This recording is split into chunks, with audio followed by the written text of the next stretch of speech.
Hey kids, do you like Star Wars? Are you ready to see what's cooking in the BACTA tank? Then let's start the show!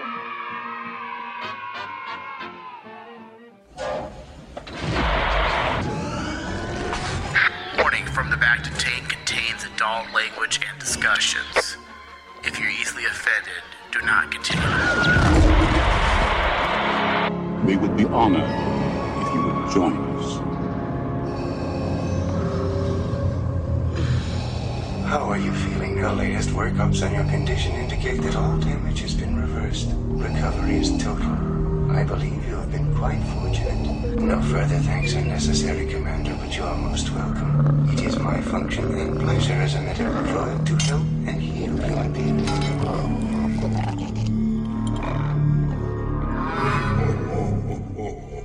I am a Jedi, like my father before me.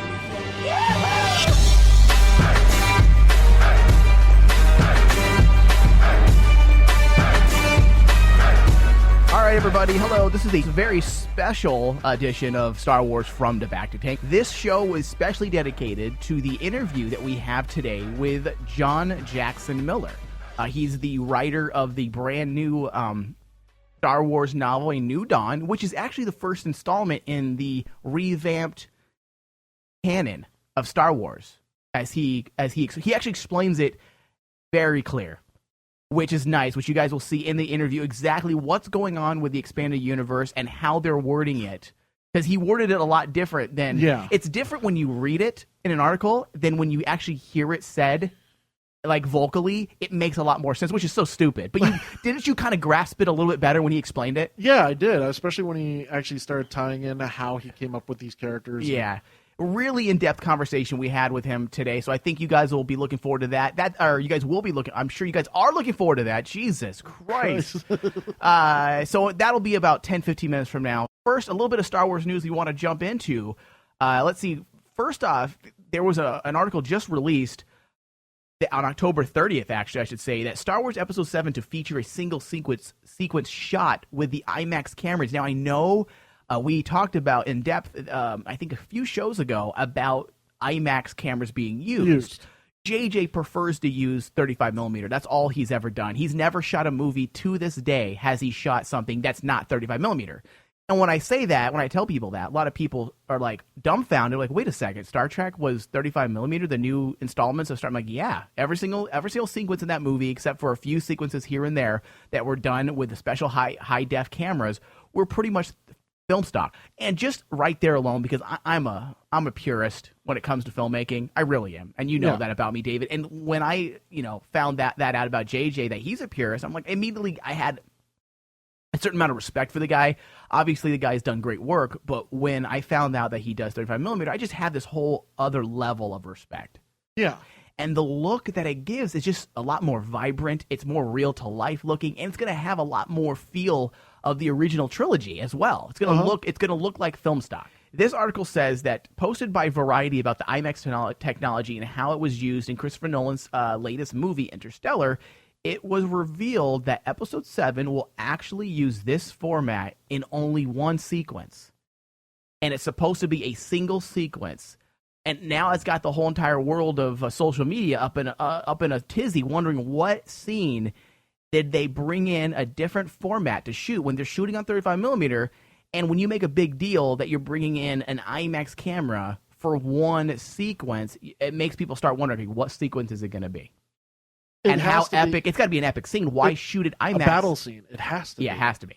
It just has to be. Because, but the thing is, also... Or a great, awesome-looking, lightsaber battle. Who knows? Maybe a lightsaber battle, but I mean, for an IMAX? It would be more something dealing with spaceships. I would say probably a wide shot battle scene. That's what I'm thinking. Not even like a full battle, like two sides facing off or something like that. Or it's already going. Maybe similar to that scene, which I love to this day in Phantom Menace, where Qui-Gon is fighting against Darth Maul in the desert. Oh, dude, that was so pimp. Well, that scene doesn't get enough credit. People always immediately go to Phantom Menace. They think of, the Obi-Wan and Darth Maul battle, but they forget that quick desert battle. It's just something about fighting in an arid desert with lightsabers and cloaks just looks so badass. Yeah. and you see the dust around them being kicked up, So yeah, that's a great scene, and it looks like basically going off this picture that was actually been circulating the internet now for a couple of months. Is the IMAX cameras hovering above the desert, which would be really, really sweet. Yeah. So I'm looking forward to that. Next bit of news is also covering, which we covered this on our last show a few days ago, Star Wars Battlefront. I guess the classic games re-released through, they're re-releasing it, and also the new Battlefront to feature first-person mode. Yep. Now... Well, hold on. That has a lot. I'm gonna go to you right now. We're gonna segue over to that. Greg, look at Greg. He's so excited. He's like the Rancor, ready to actually pop out. No, I promised I was gonna be calm during this. And let me set you up. Let me set you up. There is a little bit of, I guess, murmuring of irritation from some people on the internet saying first person. First person. This is gonna suck, and they're all upset before the game even comes out. But before we go to Greg and let him, because he's a game maker, he actually makes video games. Exactly. He's going to explain this to us. But if I played Battlefront, there was two of them. I played them on PlayStation, the first and the second one, and they had different modes. They had first person, third person, they had third person, and they had one where it was just it was another. They had three modes, right, Greg? Didn't there? You push the joystick up, and you could choose different viewpoints. Yeah. So I'm assuming Battlefront, this one would do the exact same thing. Well, the main concern that a lot of video game fans are having with Battlefront is the fact that when they made the announcement to first-person shooter, especially since it deals with EA Sport or EA company, everyone automatically jumped to the fact that it's going to be another Call of Duty ripoff, right? Because we've seen this on Titanfall. So it's going to be Star Wars meets Titanfall. Mm-hmm. And literally everyone's concerns about this game now is the fact that it's not going to live up to the hype. So why should we buy it? Right. Because that doesn't make sense. It's not going to live up to the hype. So let's not even play it to find out if it's good or not. That just makes no sense. Hey, listen, I'm not going to watch any more Star Wars movies because it's not going to live up to the hype. That doesn't even make sense. It's something that I can understand because, as a video gamer, it's like EA's track record isn't pristine at this point. Yeah. Because their latest games have not gone well. Titanfall came out and it just went out like a firecracker. Yeah. And then everyone is constantly pointing to the fact that first-person games nowadays are not getting the love that everyone used to. They definitely had their place, I'd say, a decade ago. Yeah. That when they were getting really, not even that, maybe the late 90s is when they were really big. Remember Doom? Yeah. Isn't Doom what started the whole first-person thing? Maybe not. Wolfenstein. I think it was Wolfenstein. Then it went Doom. So, but Doom, was that the main one though that really kicked it off for everybody? It was Wolfenstein, but then Doom kind of came in, and that's what made it mainstream. Yeah, kinda. Everybody got excited over Doom. Yeah. So. Okay, so what is your take on this, Greg? As a video game maker yourself, release the Rancor. No. So with just don't kill him because I'll cry, just like the fat guy. So here's a few things that are out about DICE's Star Wars Battlefront. So one, DICE is a studio in Stockholm, Sweden that made the Battlefront series that also did Mirror's Edge. And so they've had confirmation that the third-person view will make a return in the upcoming game. So there's been confirmation that it's going to be in there. Into what fashion, they haven't really set that out. So it's set to be released in 2015. It's a complete reboot. So far, everything that they have shown. How do you reboot Battlefront? You just basically, it's just you don't call it Battlefront 4.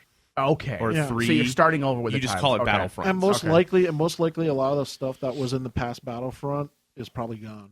Okay. I mean, since everything's being rebooted, right? It's essentially in the Star Wars universe itself. So shall this? Okay. So the footage that they have shown is in-engine footage, which is using the Frostbite 3 engine, which is, for those of you that play games, that's what was used when they made Battlefield 4. So there's going to be a high attention to detail. It's going to be very realistic, and basically Battlefield or Battlefront. Battlefield 4. So DICE is the same studio that made the Battlefield, that has been doing the Battlefield games. Battlefield's the military games, right? Okay. So they've taken this, and if anybody who has watched the production videos, they've shown they've gone to these actual locations to, where they shot Hoth, to accurately kind of recreate Endor and Hoth. And the footage that they've shown is in engine. There hasn't been any real gameplay footage yet, as far as showing first or third person. So this rage that it's going to turn into a Call of Duty game, it's fears from gamers that haven't seen actual gameplay footage, or who like the old series and would be like, oh, I just want you to make that again. Right. Exactly. Whereas instead of... And that's what I don't understand. Don't make the same game again. Why would we want the same game again? Well, We've already played. I'll just Right. boot up the PlayStation. Well, and that's like with with example, the newest WWE game that came out. Yeah. PS3 and Xbox 360 versions don't have the career mode that PS4 and Xbox One got. So, but the games are the same price. They're $60 across the board. I can just keep last year's game, have all the game modes to play through. Yeah. Instead of spending $60 and not get one. Yeah. So overall, it seems like a lot of the people are kind of just jumping the gun a bit, because on the article here it says that Battlefront has always had the option to toggle between first person and third person, and it says here, and based on the footage that we unveiled at E3, I think it's safe to say that the Battlefront will still have the third person option on the table. Yeah. But the headlines are first person only, but the article itself says it looks like, based on the gameplay, that it will have the third person option as well. And then it says first person shooter games traditionally sell better than third person games, so I can personally understand why Jorgensen, is that how you say that? Yeah. Jorgensen would want to appeal to the market that will most likely net him a larger paycheck in the end. I mean, first person games, do they still sell? Yeah, they sell. Are they still sell? They sell every year because a Call of Duty and a Battlefield will always come out every year. So the biggest fear is not necessarily the first person. It's more or less that people are afraid, because DICE does Battlefield, that this is going to feel more like a military Battlefield game rather than a Star Wars Battlefront. Yes. Well, and again, that's you're going off their track record, and it's not giving DICE a little bit of benefit of the doubt that they're stepping in the new territory, and that obviously Disney and Lucas are going to be heavily, I believe would be heavily involved in the development of this game, as far as what they're using as story, what they're doing gameplay wise, so that it's accurate and feels like whatever character you're playing is in the Star Wars universe. I don't. If there's one of these coming out every year, or every other year, that's cool. Yeah. Like, why not? Like, why can't we have more Star Wars games? Yeah. I think also fans would be afraid of the redundancy, because that's the most hate that Call of Duty and Battlefield always get. But don't you also want to be, from a viewpoint of, let's look at what Disney and Lucasfilm has been doing now with Star Wars franchise, and as I said, Star Wars Rebels has left a great taste in my mouth, for lack of better choice of words. It's done. We all were saying that a lot's going to ride on the new Dawn book and Star Wars Rebels. If these things are good, these are going to be the first new elements to the Star Wars world that's being done by Disney and the new Lucasfilm story group. And we said, if these are good, then we know that we're on the right track. And the reviews are in on Star Wars Rebels. I mean, everyone's enjoying what they're seeing. Right. So it's showing that Disney and Lucasfilm have a good handle on what they have planned. And the way I look at it is, if we're seeing just the tip of the iceberg with Star Wars Rebels and A New Dawn, the novel, then it's safe to say that they're not going to let DICE. DICE is the game maker and the distributors, correct? Yeah, they're the developers, so they're making they're the developers, but Lucasfilm is going to have a handle on things, so this feels like Star Wars. Right. They're not going to lose creativity, the creative control over a video game. Well, and two, you can, if you go and watch the videos that they've put up, especially when they go on location, they show you, like, this is a team that has a love for the ethos, the myth, and for the the property that they're working on. I mean, they have tons of Star Wars stuff in their office. Like, they've even gone and they were able to look at original props.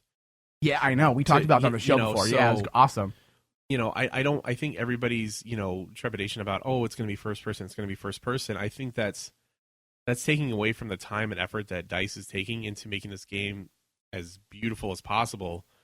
And you know, if somebody's enjoyment of a game is going to be tarnished by first or third person, then you know, you're just limiting yourself from what you enjoy from something good. You're not giving it a and shot. bottom line, you know, I think we should all just wait and see if it's good, and if after you've played it, it's not, then, you know, complain about it.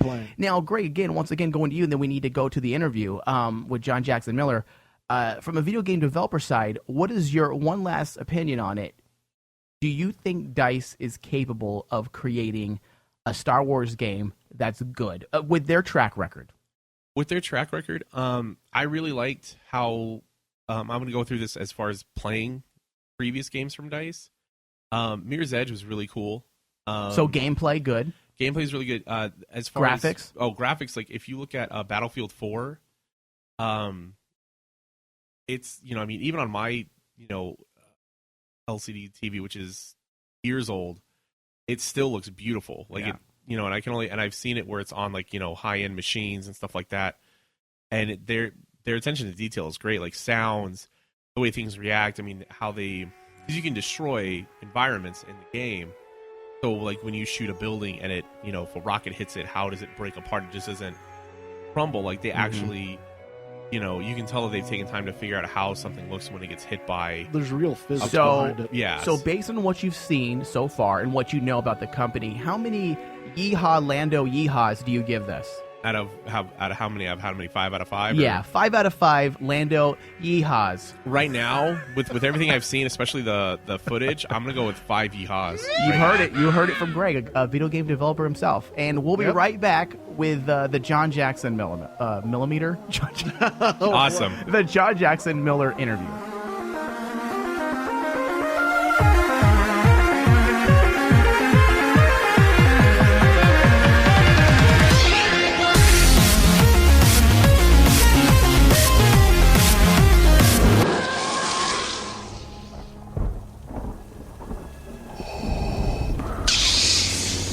Join me, and together we can rule the galaxy as father and son.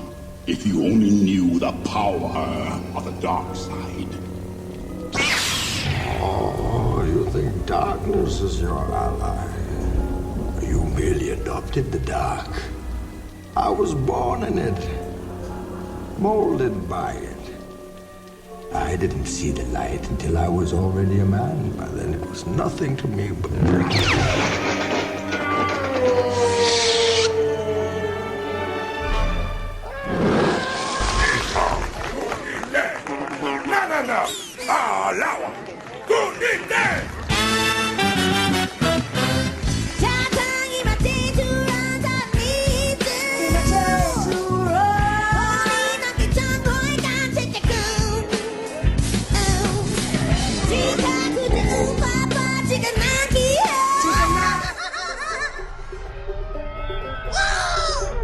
Hello, everyone out there. This is Dewback Billy. We've all lost loved ones, but don't let that stop you. Death is not the end. Here at I Have the Power to Save the Ones You Love, we can all get back a dead loved one. Just listen to one of our happy customers. Well, since high school, I had a crush on Tabby Antilles. But she married Jed Sloan, the varsity pod racing champion. Last year, she died in a shuttle accident. Sloan had given up and buried her remains at the Twin Moisture Evaporator Cemetery here on Tatooine. He never really loved her, not as much as I did, and do. Now, not much of Tabby was left after the shuttle incident, but that's okay. All we need is a leg, an arm, etc. to bring back the one you love. So one night, snuck into the cemetery, and I unearthed her decomposing body and took them right over to I Have the Power to Save the One You Love. Thanks to the exclusive deal we set up with Emperor Palpatine, we were able to bring back Tabby, and we can do the same for you. Call now for your free consultation. HoloNet number 777, Save the One You Love. I was so happy. I knew that because I brought Tabby back to life, she'd love me and not Sloan. And boy was I right. Oh yes!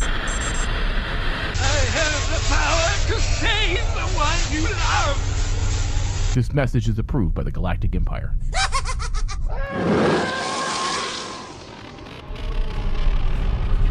There are 10 million ways to kill Jar Jar Binks. Choose one.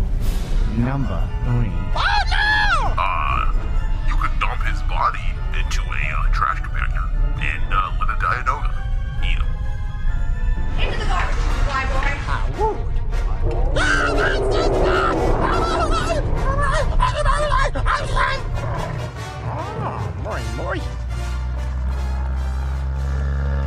Very good. Awful. But yeah, I agree with you. I mean, it is kind of weird because, I mean, it goes against everything as old school Star Wars fans would know as, like, why is Darth Vader actually... why does he have the Inquisitor? Because technically he shouldn't... If he's a Sith Lord, he shouldn't have the Inquisitor. It should be him that's tasked with getting rid of all the Jedi. Unless he's doing like a Tyrannus did and kind of have your own people underneath you. Because it seems like they're always on the edge of wanting to take over their boss and kill their master. It seems like none of them are loyal to each other. They all, like, even Emperor, Palpatine was like, have you ever heard of Darth Plagueis the Wise? Or whatever his name was. Darth Plagueis. Darth Plagueis. Oh my god. Well, Head over to FromTheBacTA.com for more details. And get ready for an excitingly good time. Also, if you've missed our last show, you can also find us on your Stitcher app. Search BACTA Tank. Add us to your favorites. Thank you, and we will see you very soon.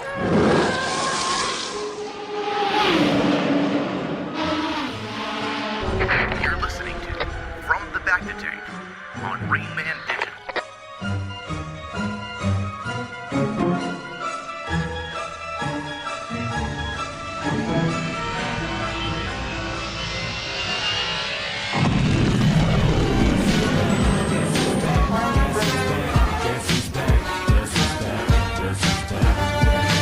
That is correct. It is your destiny. I created a monster, cause nobody wants to see Marshall no more. So on the line, I have John Jackson Miller. He's an American science fiction author and comic book writer, and also a commentator known for his work on the Star Wars franchise and his research into comic book circulation history. And even bigger news, he's the man that just finished writing the brand new Star Wars novel, A New Dawn, which we're going to talk about that in depth as well today. So how you doing today, John? I'm doing fine. How are you? I'm doing great. I was trying to dig up some dirt on you. I can't find anything. I pay my people well.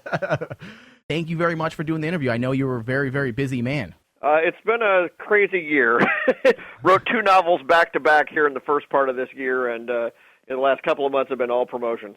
I know. I looked at your schedule on your website. I'm like, wow, this man's a busy guy. I mean, you're doing signings like every other day, it seems like. It'll be a pretty busy November, yeah. Yeah, I bet. When's your downtime usually? Are you busy during the Christmas season as well, or are you going to take a little break? Pretty much, the way it's worked lately, I've been working on books through the winter and spring, and, summer is convention season, and, that's usually promoting the books that I wrote during the winter and spring, and then the books come out in August, September. That's just how it's been going lately, but, these things change. Certainly whenever I'm doing a lot of comic books, well, the comic books are coming out year-round, so, the promotion never ends. Yeah. I know. I was trying to pinpoint like parts of your career that I was going to actually focus on, and it's impossible. Like, I'm very unfocused. There's just so much work all over the place. I'm like, wow. And because I know you just recently started your mid last year, you also started your own original series as well. Yeah. So, which we'll definitely talk about that. But you've written a lot of books, a lot of comic books. And I am contemplating, reading as much of your books, specifically the one that we just mentioned. What was it? The Overdraft. Overdraft. Yeah, Overdraft. That's my own science fiction, story series that I started about a year or so ago, and I had done so much work in these other tie-in, franchises: Star Wars, Star Trek, Mass Effect. Yeah. that I realized, I actually better try to own something. And so that's how that came about. Yeah. I mean, why did it take so long for you to say? Because you've been writing for many, many years, both comic books and books, and what made you decide? What took you so long to say that? Like, besides the fact, yes, I want to own something, but were you just busy because you were the go-to guy for these Star Trek and Star Wars novels? I think that pretty much busy sums it up. I started in the comics industry about 20 years ago. I was the editor of the trade magazine in the comics business. Yeah. And I did that for about a dozen years, during which I also started moonlighting, writing comic books on the side. And so, at that point, I was pretty much just taking, the assignments as they came along. And eventually I got enough work, together that I could quit the day job and do it full time. Yeah. Although I still do that, the comics research I still do, as you mentioned, on another website I've got called Comicron. But once you start getting into things where you're working with Lucasfilm on Star Wars comics, well, that led to doing Star Wars short stories for the Star Wars website. That led to getting to do stuff for the Star Wars role-playing game. That led to getting to do the Indiana Jones adaptation for the movie when we did it as a graphic novel. And then that led to getting to do Star Wars novels. So, kind of one thing leads to the next, to the next, to the next. Yeah. And I had enough on my plate that I just never got around to doing anything of my own. Yeah. Was that a dream gig for you when they approached you to start doing these Star Wars graphic novels? Oh, sure. It was something where actually I approached them. I had just gotten done doing some work for Marvel. I wrote Iron Man for a year, and I, in the course of my business, happened to be visiting the folks at Dark Horse Comics, and I saw that the Star Wars editor was there, and I said, "Hey, can we talk?" And it's not one of those. My path into the business is not going to be this. The one that anybody else is going to be able to take. Yeah. And this is why I tend not to do these sort of how to break into comics or how to break into fiction. Right. Things, because my path is completely unlike anybody else's. And of course, all the things that I used to work for, these magazines, Comics Buyer's Guide, Comics Retailer, these are all gone. There aren't any, magazines. Even Wizard magazine used to be the big one. Yep. They're all gone. Yeah. So that whole path into the business has changed and evolved, and of course now it's websites and blogs and that sort of thing. Yeah. It's just not the same business. No, not at all. It's a completely. I mean, the landscape is 100% turned around, completely different. I mean, 10 years ago, I don't think people. I mean, there's a few people who had the foresight to predict this, but I don't think anybody really foresaw magazines being completely done away with. I mean, yes, blogs have been around since the early 90s, but it's really in the last, I would say, 10 years where it's just really kicked into gear, where you see blogs, basically taking over all magazines. Now, do you have an issue with being a person who is a professional writer? Do you have any type of issues or qualms with the fact that bloggers have now become, and a lot of these people, to be fair, they're not they're not traditional journalists per se. So you get neither was it the case that everybody that was working on the fan magazines was a traditional journalist either. Okay. I happen to be, but that was the path that I took in. I think we use the tools that are available. Right. When I was doing my own comics as a teenager, I was doing mini comics, small press comics, mailing them back and forth, stuff that you photocopied on your photocopier. Yeah, and I was doing my own fanzines that way. If I had had the internet, yeah, you bet I would have done a blog. You bet I would have done a webcomic. That's just what you use. Right. I think the thing that happened with the magazines in comics and a lot of other fields, because I was editor of also a magazine called Scry, which was for the card game, the Magic the Gathering, card game. One of the problems that happened is that all of these magazines, the business model was predicated on advertising. It was predicated on the idea that we will use this magazine to put collectors in touch with each other. You know, the classified ads were a huge thing, just like your local newspaper.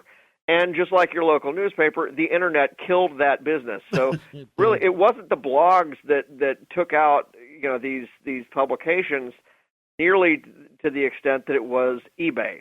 You know, the fact that you could actually get this stuff. You know, the mail order customers were connecting with people online, and they weren't, you know, going through an intermediary. And so, yeah, I saw that was happening, and that's kind of why I started freelancing when I did, because I saw that you know, that change was on the way. Yeah, and I guess it really is all about the content and what you're getting and how it's getting out there. And I guess that's really all that matters. You know, if there's a need for it, people are gonna ingest it any way they can. And a lot of the people that are high-profile bloggers right now are people who were, you know, trained in the print era of things. Heidi McDonald, who runs the Comics Beat blog, worked for us at Comics Buyer's Guide as a freelancer for almost 20 years. Uh-huh. You know, and you know, of course, I've got my, you know, Comicron website, you know, my database of sales charts and everything. Well, that's all stuff that started when I was working on the magazine. So, you know, I think people will gravitate towards people that they see have expertise and knowledge and you know, understand the history of things. And so, yeah, I think you've got people that you know, are being followed out there that have a good track record. And then looking at it this way, then do you think the rise of fandoms, you know, in general, because definitely it's a lot bigger than it was. Everybody is a geek nowadays. Everybody loves the geek culture. Do you think that has to do with the freedom of the internet and how you see more and more people popping up on blogs then? Well, certainly. I mean, the fact that anybody can publish, you know, without having to have a printing press or a photocopy machine or, you know, anything like that, it makes this a hobby that is much easier to participate in. And I've always thought that it was a strength of comics that anybody who bought comics wanted to do their own. You know, that was not always the case with other things. I mean, you know, you could be a football fan but not want to put on a helmet and get out there and, you know, play. You know, I've always thought that comics are one of those things where, you know, even me as a kid, 6 years old, I thought, you know, I looked at the comics and I said, yeah, I could do those, and so I did my own, and you know, same with the fanzines. You know, once I started getting Comics Buyer's Guide when it was a newspaper in my teenage years, I looked at that and said, you know, I could do my own fanzine, my own newsletter, and I did those for a while. So I think it's a strength. You know, the internet certainly democratizes the whole thing, makes it much easier for people to get in. You know, it reduces the barriers to entry, as they say. Oh yeah. Now, switching topics briefly here, actually switching gears, I should say, you've had the privilege, let's get into the Star Wars stuff. You've had the privilege to be a part of the new revamped Star Wars Expanded Universe. And of course, anybody that, you know, has, you know, an ear to the street knows that there's a lot of pros and cons from the fandom. A lot of people upset. A lot of people say it's a good thing. Now, were you excited when you were approached to write the very first novel of the new, I guess, I don't want to know if people are calling it the new EU or just the new revamped EU? What it is, it's the canon. It's not the new EU because the old EU was never canon according to the way that they've described things. Okay. Yeah. And the thing is, I wasn't approached to do that. I was approached to write a novel that would be a prequel to the Rebels TV series that would be set in between Episode 3 and Rebels, you know, telling about the Empire in this period and what it was like to live in this time, and also showing the first meeting of the two you know, Rebels principals. Yeah. But there wasn't anything about any change to the process, or rather any change to the canon described to me then. That didn't come along. That wasn't decided until I was about 3/4 of the way through the book. Really? Really? Wow. And you know, at that point, you know, that's when we decided to make the title New Dawn, and that's also when, you know, I went back and I didn't have to make a lot of changes because I always try to write novels that are easy to get into I didn't have a lot of callbacks or references to older things. Right. And the callbacks that I did have, the references that I did have, were totally in line with what they wanted, because the older material, as they've said, the older material is not being discarded. It remains there to be used as inspiration and for us to draw from. Yeah. And so, there's a lot of stuff in that novel: planets, species, chemicals, substances, technology that was introduced in earlier books, and it works the same way as it did then. The only deal here is that just because I'm citing this particular thing that popped up in this novel way back, that doesn't mean that everything that happened in that novel then is part of the new movie era thinking here. And why did they do this? It's very simple. It's because they want to make sure that they have as much room when they're making these new movies, not just 7, 8, 9, but also the standalone movies that they're talking about doing. They need to have as much freedom to tell the best story that they can, without having to worry about colliding with a short story or a comic book reference that I may have dropped 10 years ago. Right. And the other thing that's very good about this is what they started is something called the Lucasfilm Story Group. Right. Okay. My book is the first one that has been done in conjunction with the Story Group. What they're doing is they are not simply coordinating the movies and the TV show and the novels and the games and that sort of thing with each other, currently, but they're actually, since they know what the story is going forward, they're able to interlace things, and they're able to actually, they gave me some things that I could put into the New Dawn book that would tease events that would come along later in Rebels.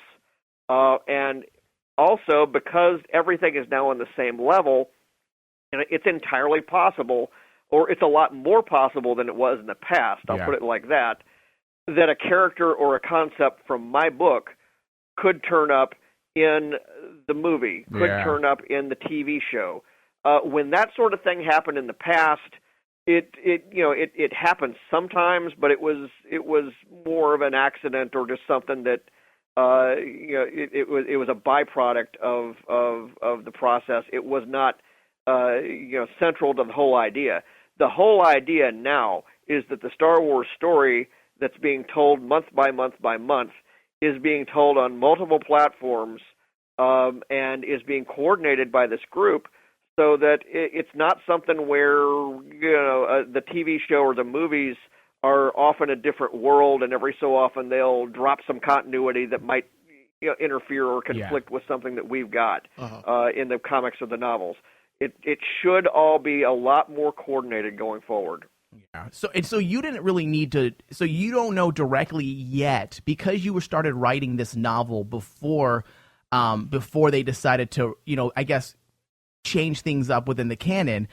You didn't have any guidelines set up necessarily from the Lucasfilm Story Group, the new entity that's controlling all canon. Oh well, I had guidelines because I was talking with them through the whole process. Did you? That's what I was going to ask. Is was there did you have to go through a lot of rewrites or back and forth with this group? Yeah, what I did is when I made my story proposal, that was actually after I had already heard from them. Here's the places where it might be interesting to tell a story, before Rebels. And I selected the area that I wanted to focus on, which was actually the one farthest back in time from Rebels. And then what happened is we went through a process where, as I submitted my drafts, we got comments from the executive producers of the Rebels series, all three of them, on what they thought I could tweak or what they thought I could introduce or drop in there. I had a conference call with Dave Filoni, one of the executive producers, where we discussed in detail, how these characters, Kanan and Hera, would react to each other at this point in time. And it was also made clear to me, most of this is going to be my story. Here's what I'm going to be able to develop. And I suggested a bunch of things that they were fine with and said, go for it. It was clear to me, for example, that Kanan, the lead character in Rebels, could not simply be bumming around the galaxy doing nothing. The Empire would expect him to have a job somewhere, right. And so I came up with this idea that he had this sort of very dangerous job, kind of like the ice road truckers that you'll see on TV. He's flying explosives, and I love it. It's something where if you want to be left alone, that's a good job to have. Yeah, I really like that. That's one thing I loved about your book, and the same thing with what they're doing with Star Wars Rebels. It was enjoyable to see a new version of a Jedi that we haven't got to see yet. A guy that's afraid to use the Force. He doesn't have, because normally, a lot of these circumstances he finds himself in, if this was during the time with the Jedi, he would get himself out of these problems in a heartbeat. But because he cannot expose who he is, he finds himself in these predicaments that are a lot more challenging, and it's fun. It brings a new level to the story. Well, that's right. And I had just done a book called Kenobi, which great was, book. Thank you. It's about Obi-Wan Kenobi's first month on Tatooine, where it sort of worked with this dynamic of the Jedi as a superhero with a secret identity. Yeah. Where I love it. He's able to do stuff, but if he does it, he has to do it so that nobody sees it. Yeah. And so there are these fun devices in Kenobi where he's actually able to do heroic Jedi things, but he's got deniability about it, sort of like Clark Kent. Yeah. With Lois Lane. Something strange just happened here. I don't know what it was. I find myself, the kid in me, like when I'm reading along in these stories, it's exactly how I felt. It's like it's a secret identity, and you always want, when you're watching these superhero shows, you want him to tell everyone who he is. You want him to have the credibility of like, I am Superman or I am Batman, and you find yourself or I am Iron Man. Right, and that's why that moment in Iron Man was so great, because that's what you always want. And but going back to Kanan, like you find yourself wanting him to say, like, man, if I was him, I'd be like, look, I'm a Jedi, I just can't talk about it. Like, and you find yourself really invested in the secrecy of this guy's identity. That's the place in time where we're at. I mean, these guys are living underground. They don't know how long they're going to have to live underground. The Sith lived underground for 1,000 years, so it was. They don't know how long this cycle is going to go, and in particular, Kanan has it even worse than Obi-Wan, because Obi-Wan at least has some idea as to what has happened. Right. Obi-Wan also has a mission, protecting Luke Skywalker, and sort of committing to that mission is the point of the Kenobi novel.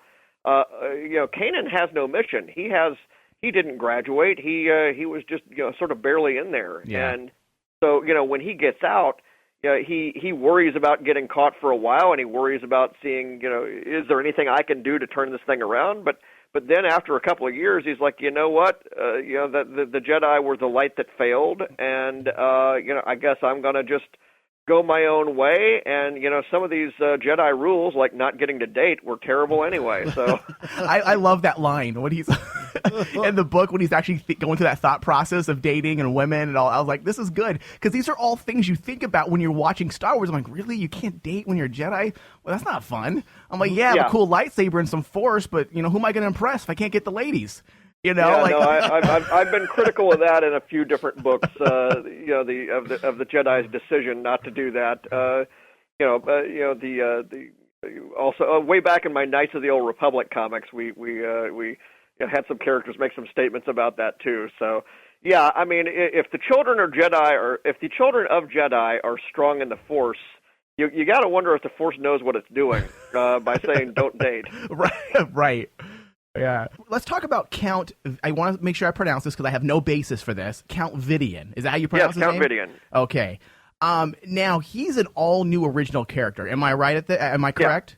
Okay. How did you come about to create this character? And I don't want to give any spoilers out to our listeners who haven't read your book yet, but I do want to I want to preface this and say Count Vidian is very worthy among the great Star Wars villains. That character is so scary. Oh, he stands out. So scary. As soon as you would describe him in the book, I was like, this guy belongs on the Empire list.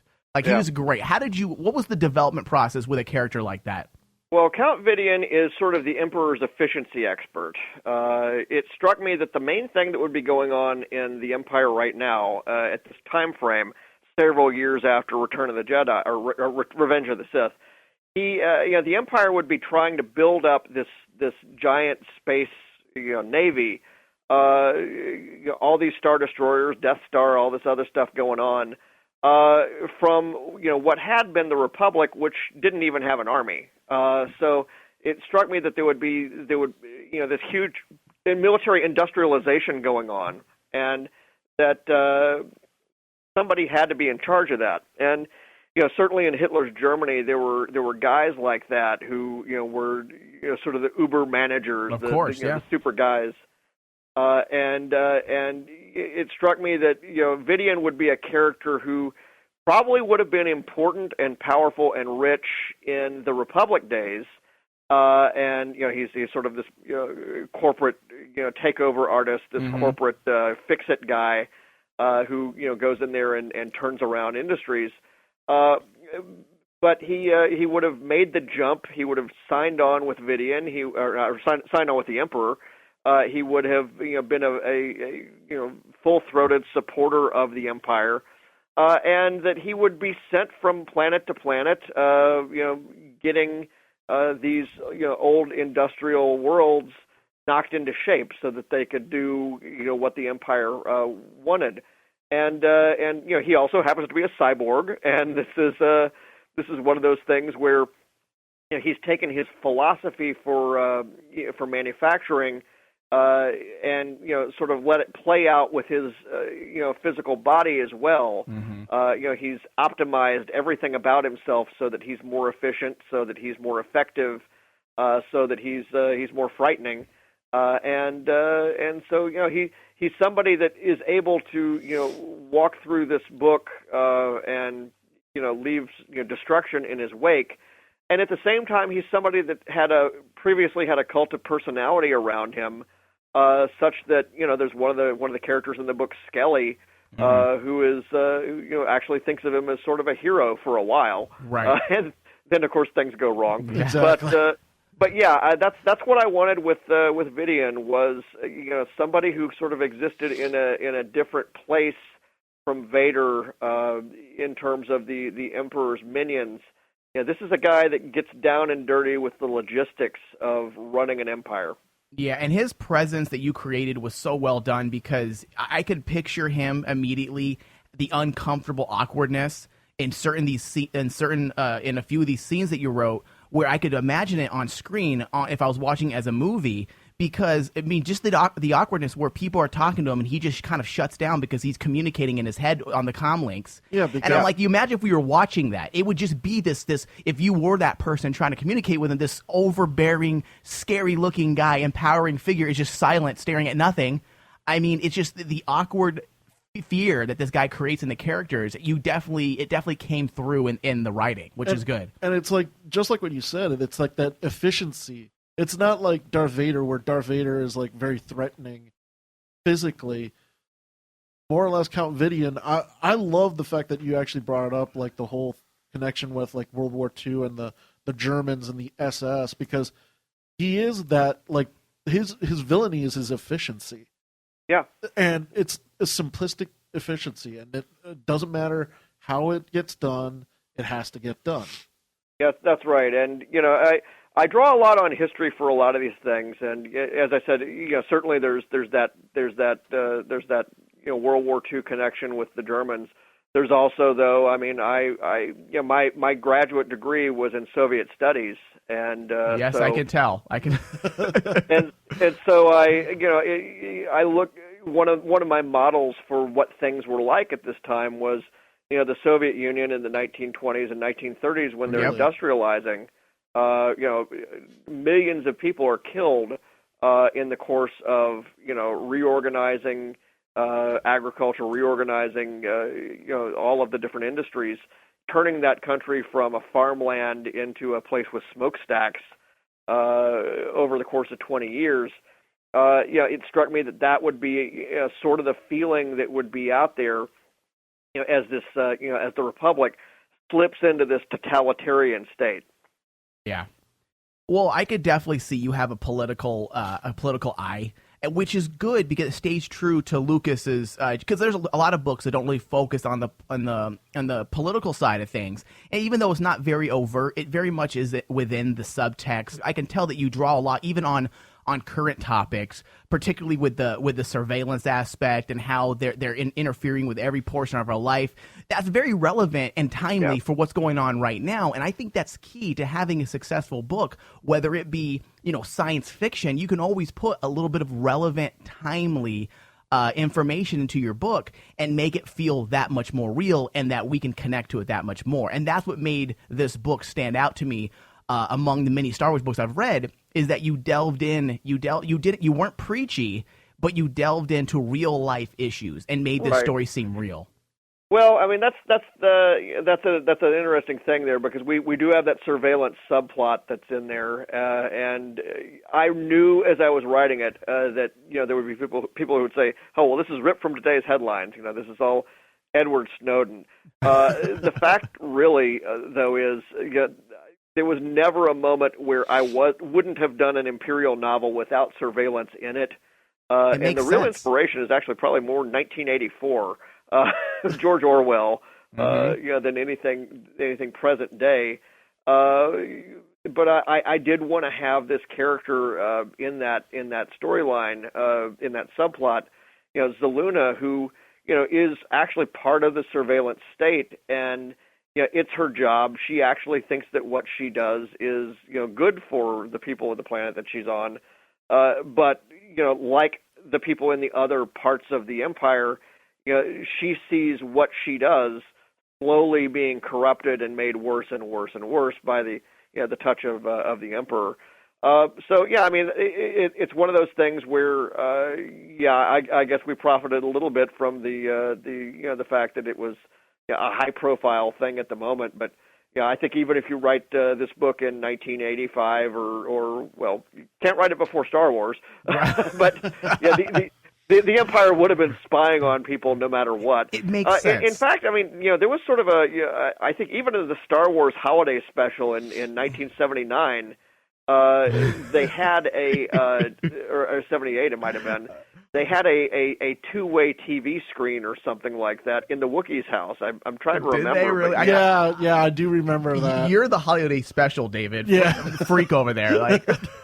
Yeah, I do remember that they had like a two-way TV set. Well, that and that's right out of the two-way TV screen. That's right out of 1984. I mean, that's I never right thought about that. Well, that's one of the best things, and I don't think George Lucas gets a lot of credit for some of the writing that he does when it comes to like the political side of things. But when you really he wouldn't want any credit about the holiday special. Well, nobody wants any credit for that. I mean, I have people ask me for it because I have a copy, and everybody's like, "Oh, I've never seen it." And I'm like, "Yeah, there's a reason." Oh, come on! I saw it when it aired.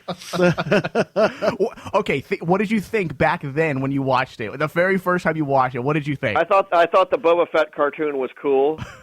I thought seeing Luke Skywalker, was cool. But yeah, that was about it.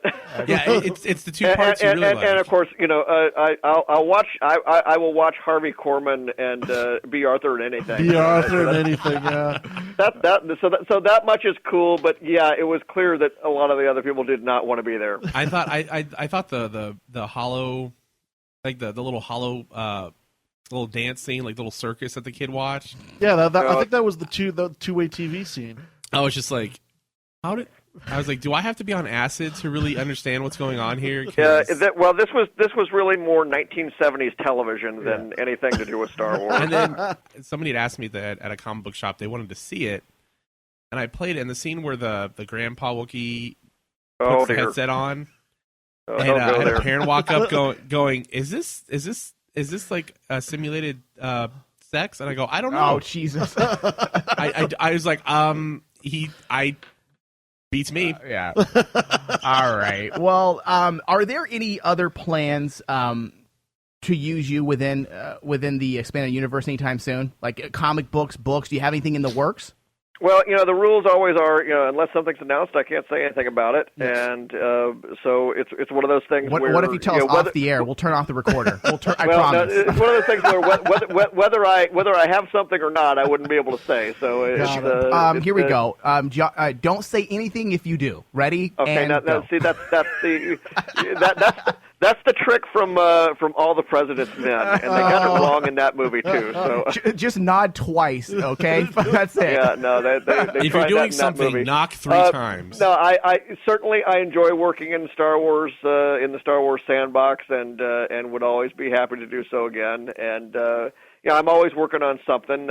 Actually, the very next project I have coming out, and I'm thinking the cover will be released in the next week or so. Here, oh, nice. Is my first Star Trek novel, and awesome. That comes out January 27th. And it is a Star Trek: The Next Generation novel. It is called Takedown, and it is so much fun. It is Riker versus Picard, facing off in 2 different starships. There's a particular situation that puts them on opposite sides that I've concocted here, and of course, even though they're friends, they're also really talented captains, and so it's this fun chess game that we have in this book. And, we also, another cool thing about it is, I got done with the novel and then I realized, they don't set foot on a planet in the entire book. It is all space travel. It is all space combat. Oh, that's cool. Wow. And so if that is the kind of Star Trek you like, you don't have to have read any of the other novels to be able to dig this. Same for A New Dawn. We're trying to do all these books and all these franchises so that, you don't have to have done a lot of research beforehand to be able to get into them. Yeah. If you haven't, pretty much all you need to have done to get into this this Trek novel is to have watched a few episodes of Next Generation. Yeah. And that ought to do it. Oh. Well, that leads to I have one more, topic, and then we'll let you go. I know we kept you on for a while now. That kind of leads to the next thing. Now, talking about your Star Trek stuff and comparing the two between Star Wars and Star Trek. There's obviously this new trend of the long-form storytelling that everybody would want to do. You see it with Marvel franchise, with Avengers. Obviously they're doing the same thing now with Star Wars, where everything's going to count. Yes, you'll be able to enjoy things as a standalone, but do you think it may, if we keep doing this, do you think it's going to end up ruining other franchises because you're going to see more and more people want to do it? Do you think it's a good thing or a bad thing? The fact that more people want to do it is because it works. Right. It engages people in the time in which there's no movies, in the time frame in which there's no anything else coming out or no TV shows. I think people have recognized that this is the way to go with things. And I mentioned earlier I wrote some of the co-wrote some of the Mass Effect graphic novels with the video game. They did it even there, where what happens in the video game is equal to what happens in the novels, is equal to what happens in the comics. It's all the same. It's all coordinated with the same thing. And I think the challenge simply is figuring out a way to do it. The problem with Star Wars, the problem with Star Trek and everything else has always been the fact that TV, movies, those production schedules are very much different from novels and comics. Yeah. And it's not possible to make a change in a cartoon that is being drawn over the course of a year in wherever it's being animated, just because something happened to change or a fact happened to be dropped in a novel. So I was joking with the guys with Rebels that I should give Kanan an eye patch in my novel and force them to put an eye patch on him everywhere in the cartoon. That's they could not, they would not be able to do that. So what the story group does is it starts all of these questions much earlier, so that and they also have representatives who are on these other shows that are able to give us some feedback on the fly and say, okay, hey, here's what's happening here. So it's not a first class, second class, third class kind of thing. And I got to say, I think it is so much better than, it was in the past 15 years ago, 20 years ago, 25 years ago, that the thought that what happens in the novels or what happens in the comics actually happens to the movie characters, that was a ridiculous thought. Nobody ever looked at that stuff that way. It was all tie-in merchandise. It was all equivalent to another T-shirt. I mean, these tie-in books have been out forever and ever and ever. I mean, all the way back to when they were doing radio shows. Right. Yeah. There were comic books based on the radio shows, but nobody ever would have said, "Hey, Gene Autry, your character in the comics has had this happen over here. You've got a different horse. We need you to change your horse in the radio show." That wouldn't have happened. Yeah. And I think now we're in this sort of fusion age, I guess, if you want to call it, where we're synthesizing all of these different these different media and subcultures, and we're bringing them together. And here's what my hope is: that it will get some people who are watching the movies to want to read the books. Yeah. And get some people who are maybe in some other franchises, get some people who are reading the books to play the role playing game or to try try the comics or something else like that. I mean, that's the key. The way to do it is if it's a two-way street. When it's a one-way street, it doesn't work so well, and because everybody wants to feel like the medium that they're most interested in, whether it's comics or novels or whatever, they want to feel like that one counts, that one's what's happening, that one's the center of the universe, and they don't like it when something comes in from the outside and changes everything. They really want to have everything flow back and forth together. I remember when the early '90s when Marvel started doing the Spider-Man TV series. For a very brief time, they went back and changed all the logos of the Spider-Man Spider-Man comics to match the Spider-Man cartoon. And I remember the fans at the time were like, "Okay, wait, no, the comic version is ours. It's got a history. It's had the same logo for the last 35 years. That should stay." And they ended up changing it back. But I love the fact that, for example, we had these Marvel movies here announced this week. The Doctor Strange logo is the logo from the comics. Yeah. Yeah. It's smart that they're doing that. Do you think something like Star Trek would benefit from doing something similar to what Star Wars, or similar to what Disney and Lucasfilm's doing with Star Wars? Star Trek is a little bit more complicated because the rights are split between two different holders. I didn't know that. Really? Well, yeah. The movies are all being produced by Paramount and Bad Robot, which was J.J. Abrams' company. Yeah. The TV show and all of that. That's all. Everything associated with Next Generation and the TV show stuff is CBS. Okay. Yes. There's a little bit. It's a little bit more complicated there. But no, they've got a guy at CBS that is coordinating all the novels and all the comics and everything that's coming through the same way. It's not a. So I mean, they work very hard to make sure that nothing conflicts. But there is a reason why the two universes are kind of separate. It's because that's the way they decided to go with the films. Right. Oh, I see. Okay.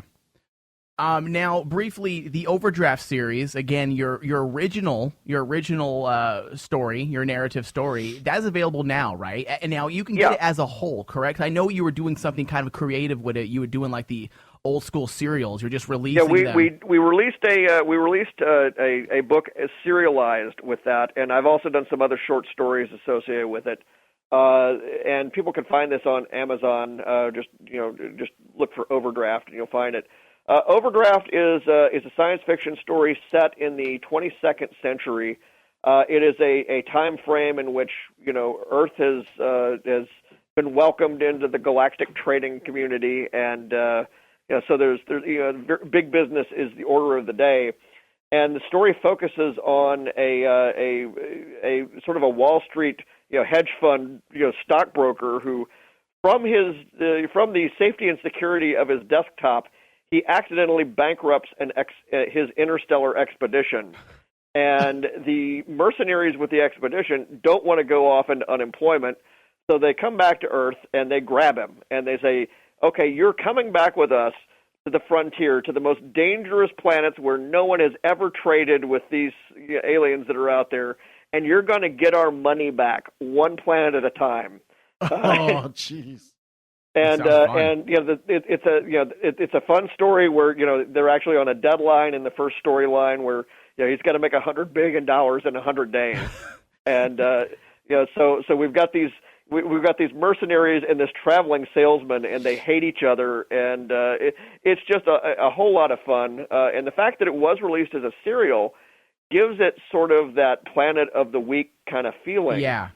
That I wanted it to have, because it literally was a Planet of the Week when the serial was coming out. I love it. That idea was so brilliant. So I wish I heard about that last year, and I would have been one of the ones subscribing to that weekly. Was it a weekly release? It's now available in one piece. So, like I said, just search for Overdraft, or to go to my website farawaypress.com, and you'll be able to get it.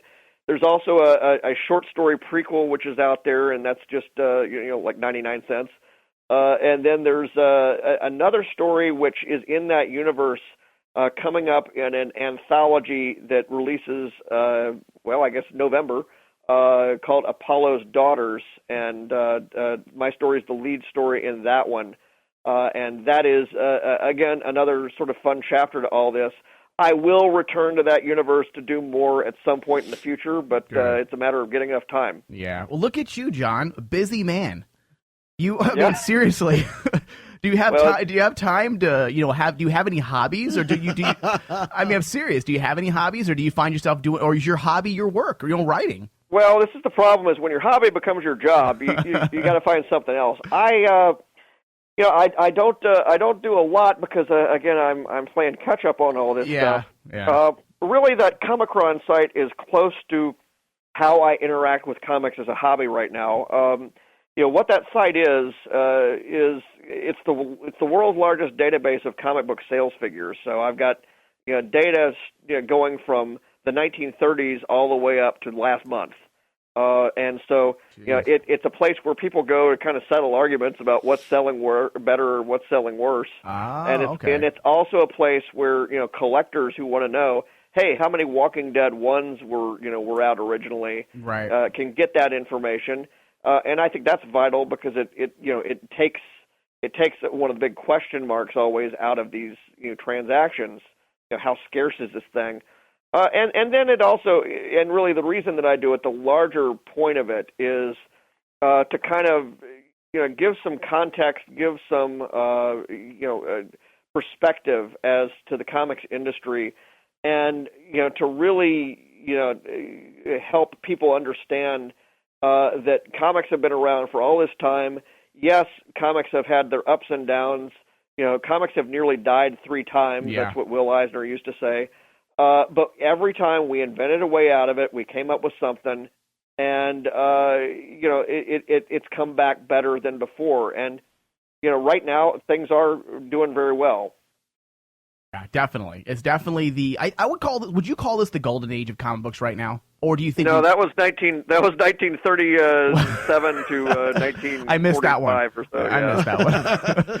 Well, like I said, there's no personal information. I always like to bring a little bit personal touch to the interviews, but I Googled, I did my research. I can't find nothing. There's nothing. You are a very private man. There's nothing. No family feuds. No ex-wife drama. no hidden runs that we need to know about. Nothing.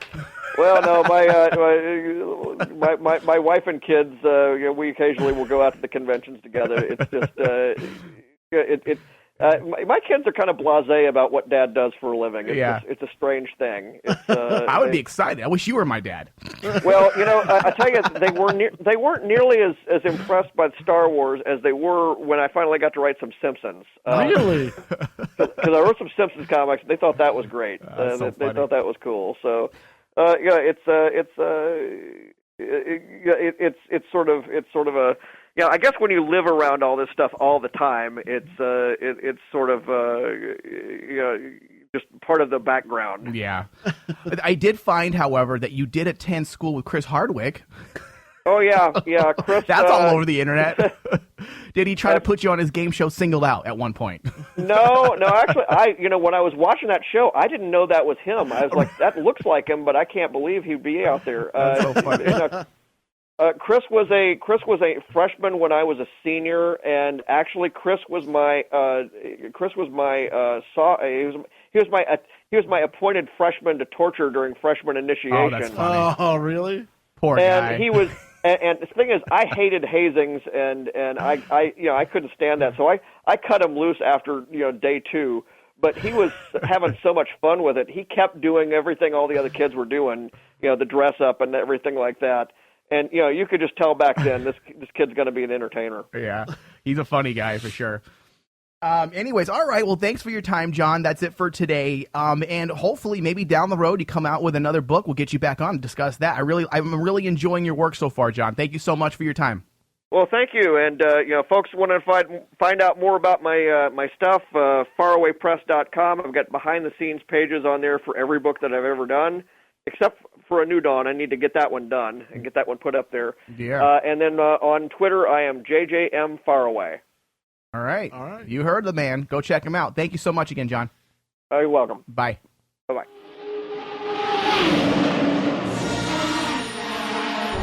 Don't go nowhere.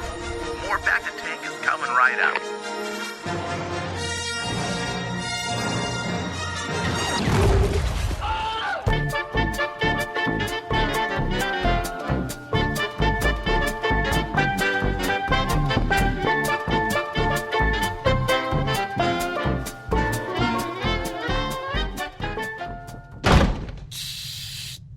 Jesus, Chewie, you trying to get us caught?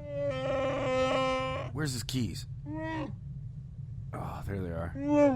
This is gonna be hilarious. He's gonna be so pissed. Alright, let's get to the bridge. No,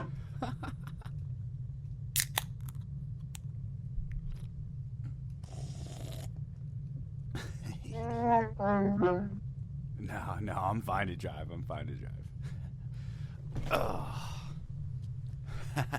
Here we go. Oh my God, come on. Almost got it. There we go. Here we go, man. Here we go. All right. We're almost there. We're out. Hit it, Chewie, hit it.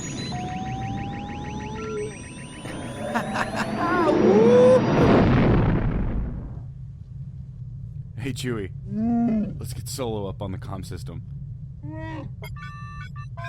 Captain Solo. What? I just stole your ship. What are you talking about? Yeah, me and Chewie just stole a Falcon to go to Coruscant to pick up some girls. Laugh it up, fuzzball.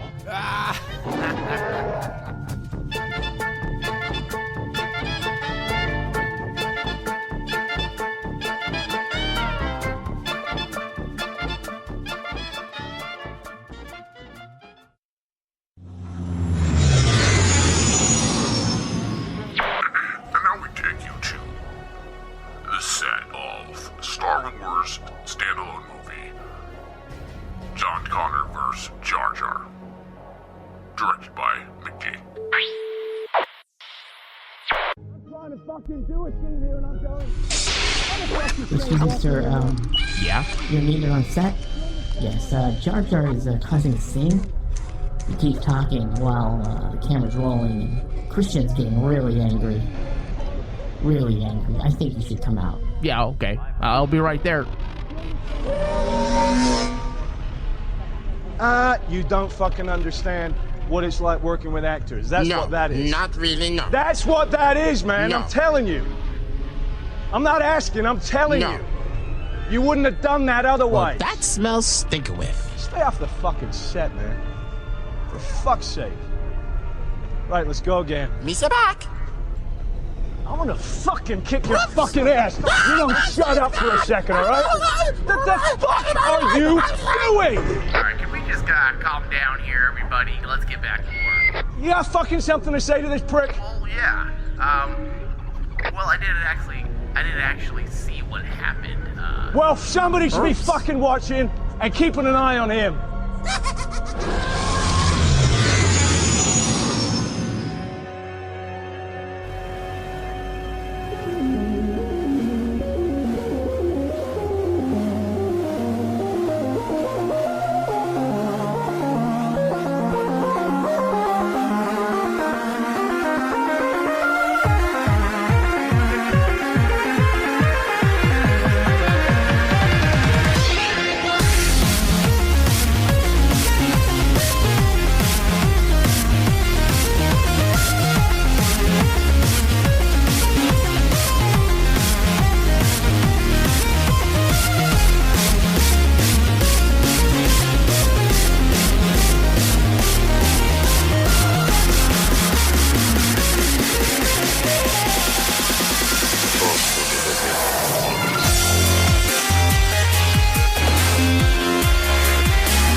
Back from the Back to Tank. You can find all of our shows on demand via Stitcher, Smart Radio. Just search Back to Tank. Also, we do have an app now, currently in beta testing, the Rain Man digital app, where you can download all of our shows on demand, as well as other shows that are available on the network, Rain Man Digital. Go to rainmanwashere.com and click on the banner and just request the app, David. Go ahead and request that app. All right, so we have a bit of news here that not spark a rebellion, almost though. Palpatine has a new name, and people were so upset. And some of the things that I was laughing at, though, was immediately what I thought. Okay, first off, this article says, you will lose all respect for Emperor Palpatine when you learn his first name. As we know, Disney is rebuilding the Star Wars expanded canon from the ground up. Everything is changing. People have new names, and some of those names really should not be appended to the greatest evil of the Star Wars universe. Like, for example, Emperor Palpatine.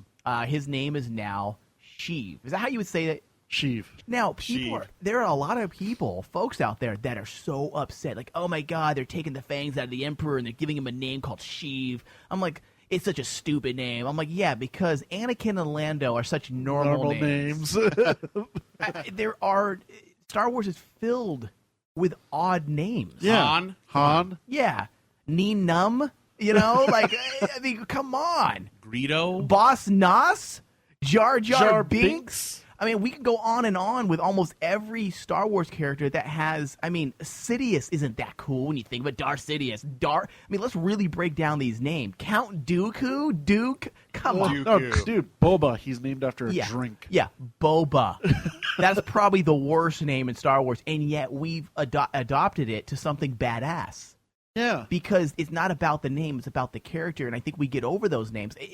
I don't have a problem with personally. I think Sheev sounds kind of badass, honestly. Dude, it's troll fodder. It's honestly troll fodder because the only people that are going to complain about this is trolls. Yeah. Who cares about his first name? He's still Emperor Palpatine. Now, if it was like Timothy Palpatine, I might be like, all right, simmer down, Disney. Keith Palpatine. Yeah, Keith. So uncomfortable. Yeah. Token. Come here, little Tony. Oh, man. I'm gonna think of that now, around the room, David, Sheev, good or bad? Good. I think it's actually pretty good. Okay, Greg, good or bad? You know what? I'm going to go. It's good. It's good. I mean, Darth Vader means, it's what father in German. Yeah. Dark Father. Yeah. What are they going to call him next? Dark Helmet? Oh. So stupid. Whoever wrote this article got us, that was their burn at the end. What are they going to call Vader? Well, Dark Helmet? This whole article was kind of written by kind of a guy that's kind of just... First, we'll get back to that in a second. Hold on. Dos Lucas, good or bad on Sheev? Oh, it's like purgatory. I mean, it's not good. It's not bad. I mean, it's just Sheev. Somewhere in the middle? Yeah, Sheev. I don't know. It's all right. The way this guy writes this article is funny, too. The whole thing has exclamation marks. This is blogging 101. Report the news first, then at the end, put your opinion. And do it smart. Do it intelligently so that people don't just think you're a troll. Because this whole article to me comes off as a troll. A troll. I mean, dude, at least you have to bring up when you're dealing with the name Sheev and you don't like it, because that's you're entitled to your opinion. You have to play devil's advocate and bring up Anakin, bring up Lando, bring up Boss Nass, bring up Nien Nunb, bring up Han, bring up all these names that are also silly, Boba Fett, and then make your point, case in point. Present the evidence, and then make your point. And you have to bring up these silly names. You have to, because by just complaining about Sheev being a silly name, you're just showing your ignorance within the Star Wars universe, because many of these names are pretty ignorant. And let's be honest here. And again, I guess this is going to be playing devil's advocate. In the prequel films in 1 through 3, he was always known as Senator Palpatine. Senator Palpatine. So we never knew what his first name really was. Yeah. And I mean, Sheev Palpatine, like he He was an aristocrat. Maybe he was just like Madonna, just had no name, just one name. No name. He was part of the Senate. He was obviously, he had money. So we don't know his name could have been Sheev the entire time, and this is the first time that they're revealing it. So right, and there was actually going with that line. I thought there was actually an article I was reading. I wish I could find it now. I thought I put it on my show notes, that where a lot of this stuff people are like lambasting Disney, and again, and I keep defending Disney because yes, Disney is the big boss high in the sky, okay, but Lucasfilm, as David and I discussed through and through, over and over, Lucasfilm isn't the new Lucasfilm. Lucasfilm is still being ran by about 85-90% of the same people that ran it before. The only difference is George Lucas retired and sold Lucasfilm to Disney. That's the only difference. The company is still being ran by the same people, the people that hate Star Wars Rebels. You realize the same crew that did Star Wars Rebels did Clone Wars. The exact same crew. Oh, Mike, what you don't understand is that when Disney bought, they cleared everybody out except for the top tier people. And then even then they went to a re-Disneyfication. So that they would follow the almighty mouse's beck and call at any day or night. So really it's not the same people. It might be the same bodies, but the mind is now different. Oh my god. All right, David, you know what? Take us through the speculation, if you can pull that up. Speculation, Darth Bane, the villain of Episode 7. And there is a question mark there, people, so I'm not stating this as fact. This is actually a rumor. All right, take us through this article. Go and read it, and we'll just interrupt as we find things that are interesting to discuss. All right, what we got here is an article, speculation, Darth Bane, the villain of Episode 7. Always two there are a master and apprentice, said Yoda to Mace Windu in Episode 1, The Phantom Menace. Darth Bane, creator of the legendary Sith Rule of Two, is the focus of this investigation. Though most of his story is no longer considered canon, I will reference some of his Legends appearances as well as his presence in the Clone Wars in this article, speculating if he could be the villain in Star Wars Episode 7. You could get a little closer to the mic now. Right there? Yeah. Okay. Darth Bane was created by George Lucas as a backstory for the Sith and the prequel trilogy.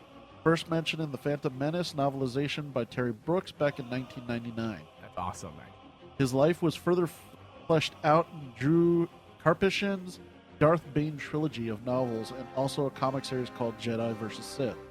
Although none of them are still considered canon, Karpyshyn's books are well worth a read. Now, this is also a good something worthy of discussion here is, okay, now Darth Bane was never mentioned in the movies. Yeah. But he was in the novel version, the novelization. Now, is that going to be considered canon? I would imagine so, right? If it was obviously he's not just making things up. It was from a draft of George Lucas. It was from a draft of George Lucas, but also this goes back to what we already know is the fact that, Expanded Universe is gone, but they have the Rolodex. Right. They can pull stuff out. They can go into Legends. What's it called? Not Legends. I think it is Legends. Is it Legends? It's Legends. Yeah, Legends. And they can pick and choose what they want to use. Yeah, they can pick and choose what they want to use. Now, the Darth Bane trilogy, dude, is actually really good because it actually expands on the whole reason why there is Jedi versus Sith. See, that's interesting. I would love to get in a hold of somebody from the Lucasfilm story group that's in charge of canon and find out if stuff like that it's because it's no different than, for example, the Star Wars. If you look at the original trilogy, episodes 4 through 6, Darth Vader was never called a Dark Lord of the Sith, but in the novelization versions, they spoke about the Sith. Yeah. Okay, and then eventually it came to fruition. That is what they are, is Sith. So I'm wondering if something like this is, since it was obviously in a novel, the novelization of the film, that possibly, I mean, it could be considered canon. So go ahead and continue the article. Go ahead and continue.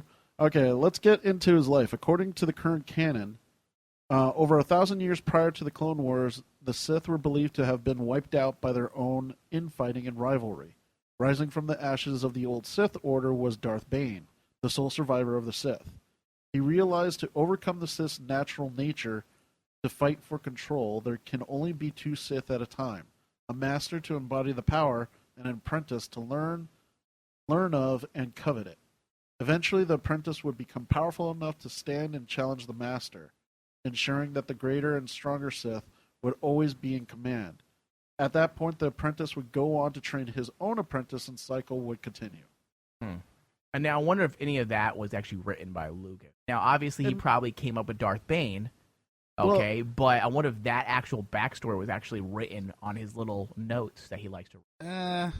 The funny part is, even in Clone Wars, this actually got brought up. Oh, okay, so then it's canon then. It is canon. Okay, that basically the there Clone is the Wars is rule of canon. two. Because, like, if you watch the Darth Maul...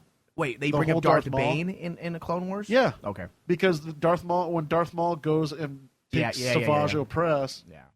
the Emperor shows up and basically beats the crap out of both of them. Let's just because call him he tells them Sheev. there's only Let's just call him Sheev. Sheev. Shiva Kamini Sama. Oh, But sorry. he comes in and basically even tells Darth Maul the rule. You Yeah. forgot the rule. There's only supposed to be two of us. Which kind of doesn't make sense. Yeah, I Because don't know. didn't he, Dooku counted, didn't he? Dooku. Who? Emperor Palpatine's? Emperor Palpatine's apprentice was I thought he was a, no, I counted. thought he was a former apprentice of somebody. He was the former apprentice of Yoda. Yeah. And then Dooku went to the dark side. Right. So would that make him the new apprentice? Yeah, of after Darth Maul died. after Darth Maul died, yeah. All right, what were you going to say about this, Lucas? I know you were going to chime in about Darth Bane being canon or if this actually matters. Oh, well, you're asking, if George Lucas would have written this. I really don't think so, man, because that seems a little dark and too well thought out for him. I mean, I don't mean any offense against Master Lucas, but... Simmer down. Well, don't forget, Das, I mean, Lucas did come up with the idea of Darth Maul when he comes back. Yeah. And that whole episode He was may not just have come up dark. with it, but he'll green screen it later into the book. Yeah, that's true. Well, hey, man, I'm a Lucas. I know what Uncle George is doing. All right? Trust me. Did you guys ever see the comics that they did? Where is the Rise of the Jedi? Where it's like it was before there was Jedi and Sith. That's what this deals with. Is that what this deals with? Uh-huh. Okay. Star Wars Bits, Episode 7 is, as of this article, which was last week, so it's 2 weeks.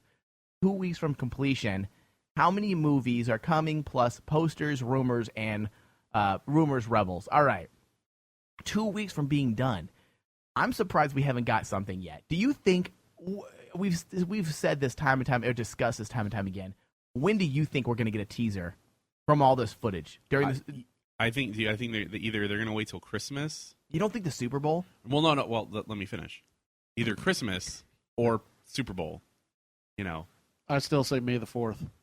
Oh, That's yeah. their holiday. See, that's what Ryan Denton from Supernatural: The Crossroads was saying. He was saying the same thing. He's all like, "Dude, they're gonna do it during Star Wars Celebration." They're gonna do it during their own day. No, dude. no, they have during Celebration in January or whatever. That's May, isn't that May? That's May. I thought May the Celebration 4th. was no, like the actual convention.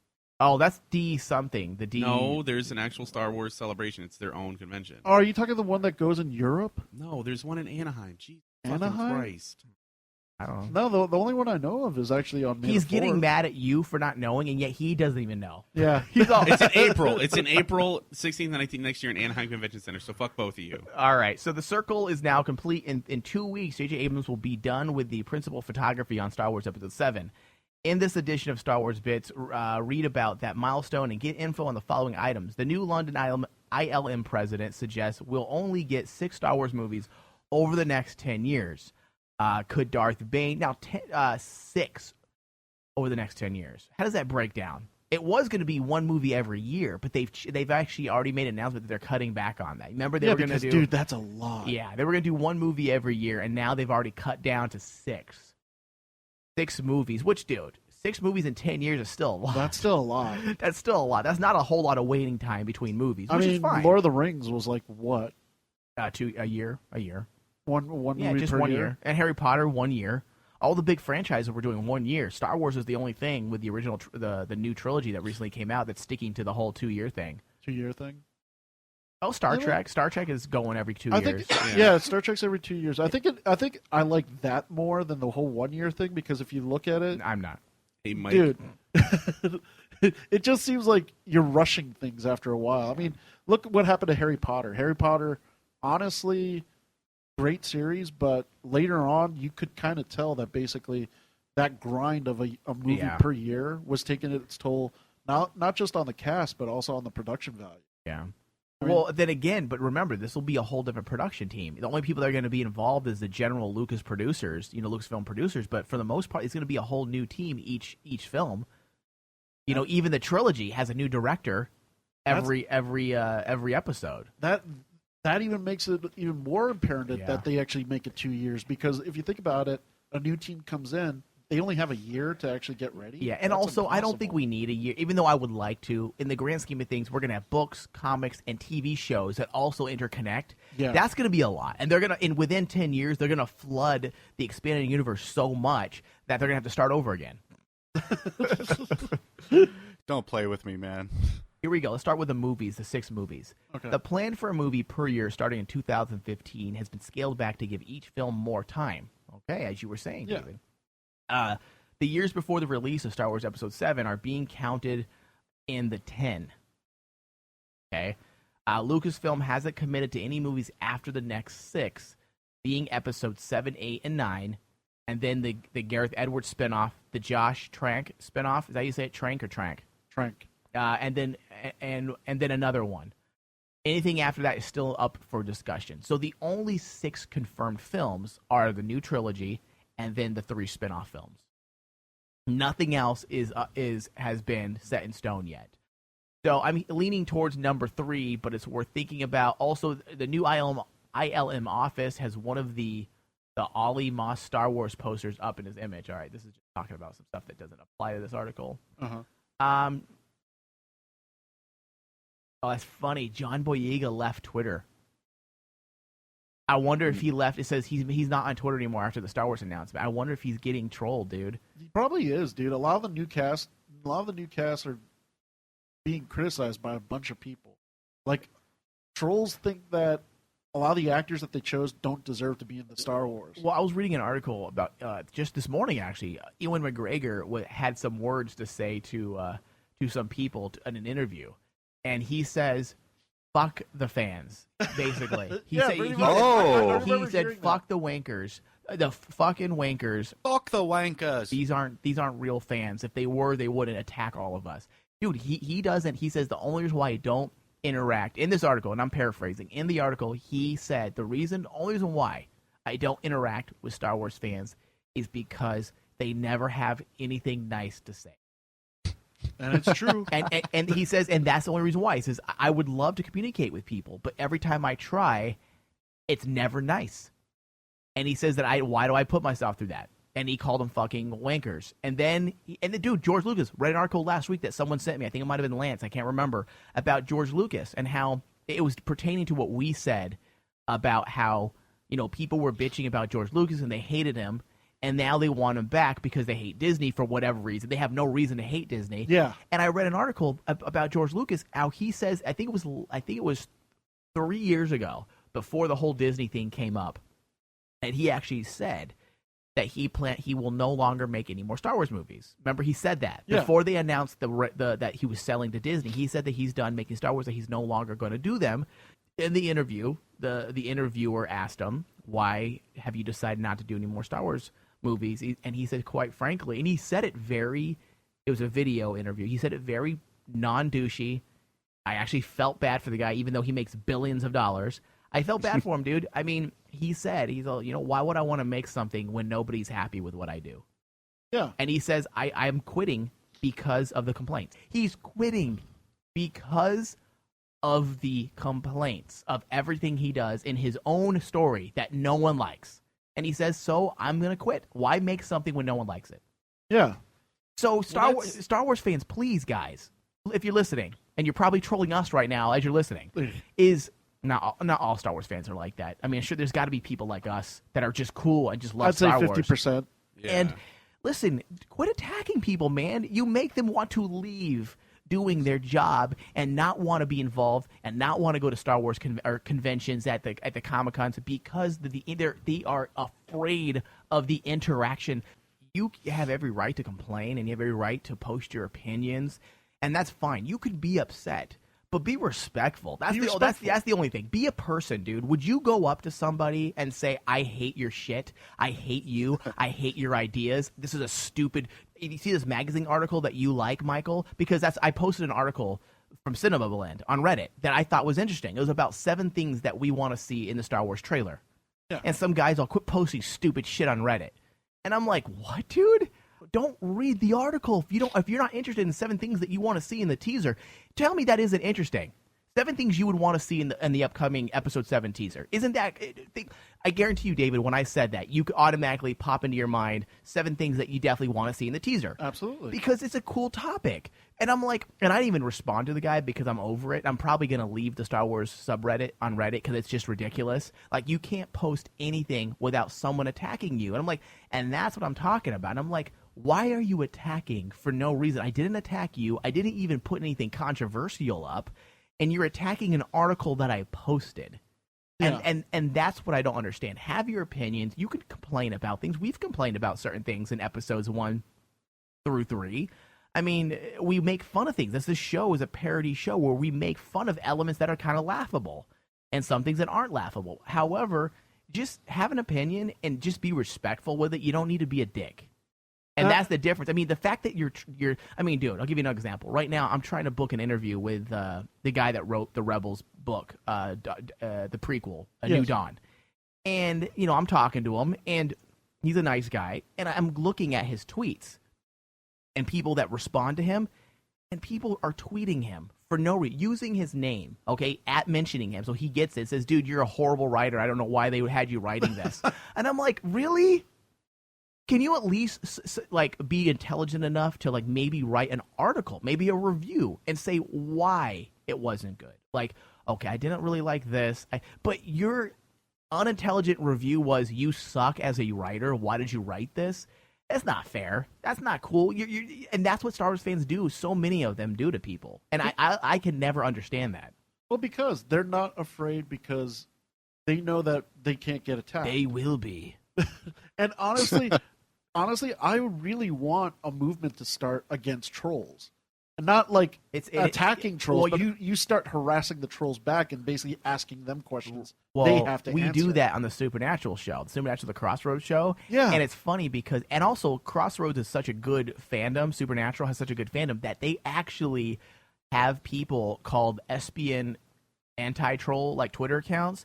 And if you are seen attacking people and just belittling and trolling people, they mark your account and they start tweeting to people to unfollow this person. So it's kind of stupid, but at the same time, it keeps the fandom in check. Yeah. Be like, dude, don't talk shit to the actors, don't talk shit to the writers so that they want to go in hiding and never want to talk to anybody. Exactly, and that ruins the whole fandom. Sending Ewan McGregor into exile.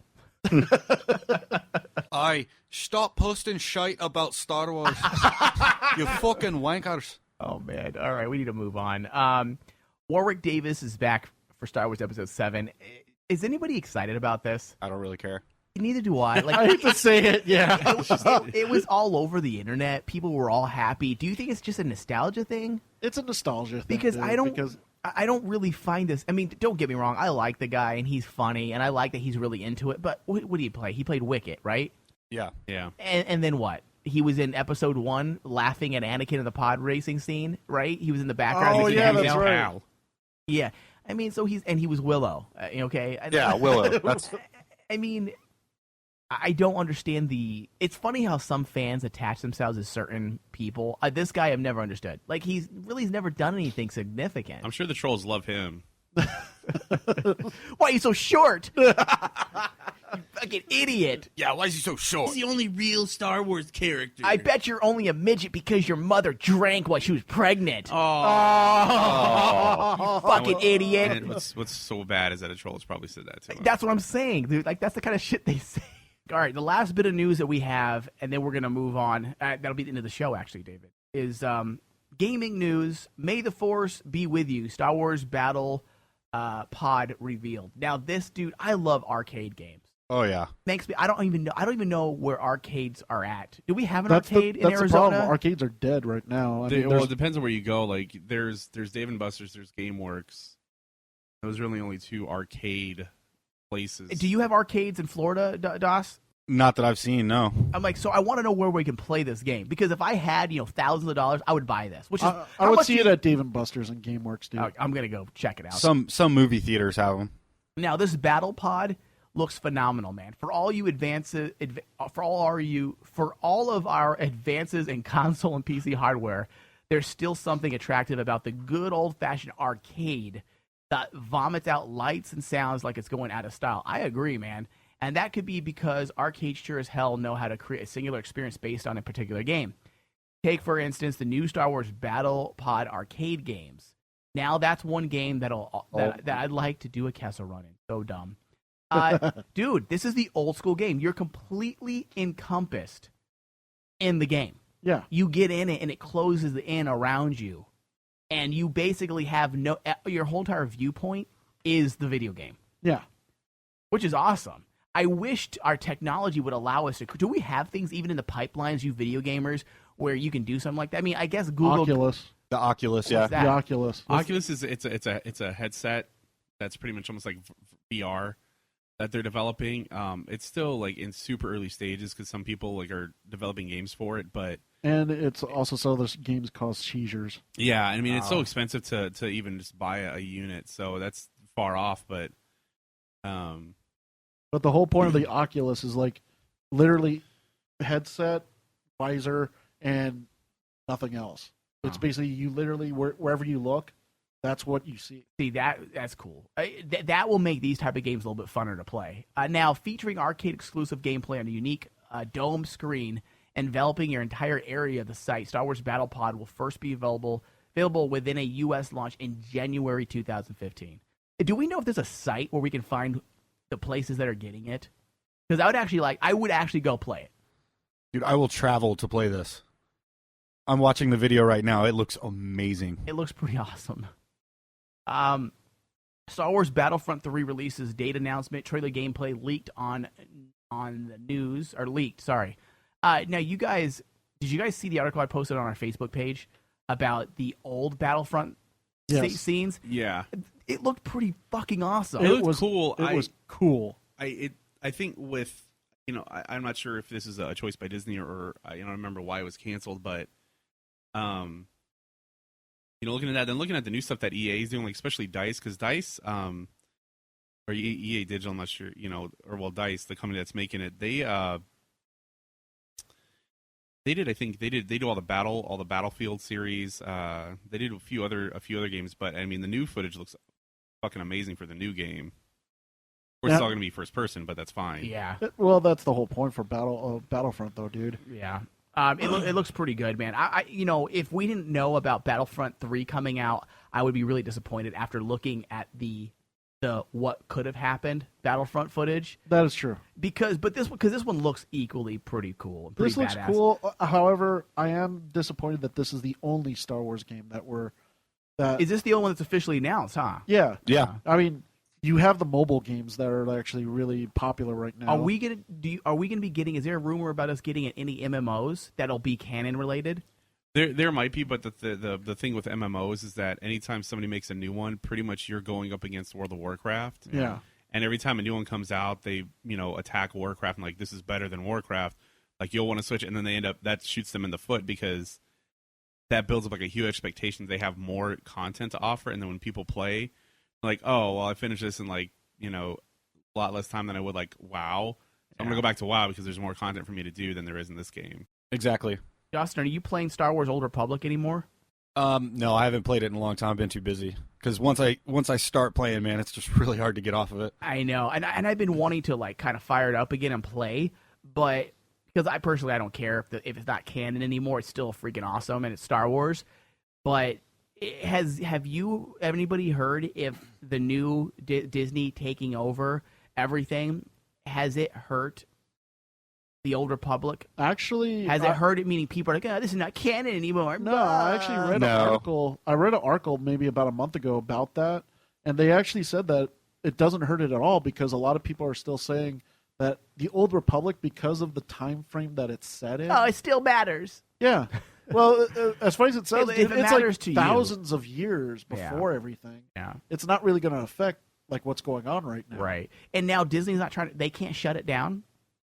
No, like they because can't. once it's going or once. But they ended. This is what I'm confused about. They ended other video games that were in the pipeline. Yes, it was under their banner. It was under LucasArts, and this isn't correct. Is this under LucasArts or is it under Sony? Or I want to say. I think it's LucasArts. Is it Lucas? I thought it was under EA. I'd have to look again, man. It's been so long since I've been on it. Okay, but I'm surprised. Well, that's surprising to hear that it hasn't been affected. Well, it was already done, and people pay to play it. In fact, like the only article, if you want to get more XP, Dustin. If you want to get more XP when you fight, you have to pay. And even in the article, they actually it's by said EA. that It's by EA, BioWare, and LucasArts, which are BioWare. That's what I was thinking. Yeah. Well, it's both EA and BioWare. So EA is working on the new Star Wars game. So of course Disney's not going to be like, hey, we're going to give we want you to make the new Battlefront with your studio in Sweden, DICE, but we want you to shut down SWTOR. No. They're not going to do that. So you don't think they won't come out with another MMO to compete now? No, too soon. What if they revamp it? They might revamp and change it to possibly fit the new lore. They could. I mean, it's because they just came out with an expansion not too long ago, like Darth Raven.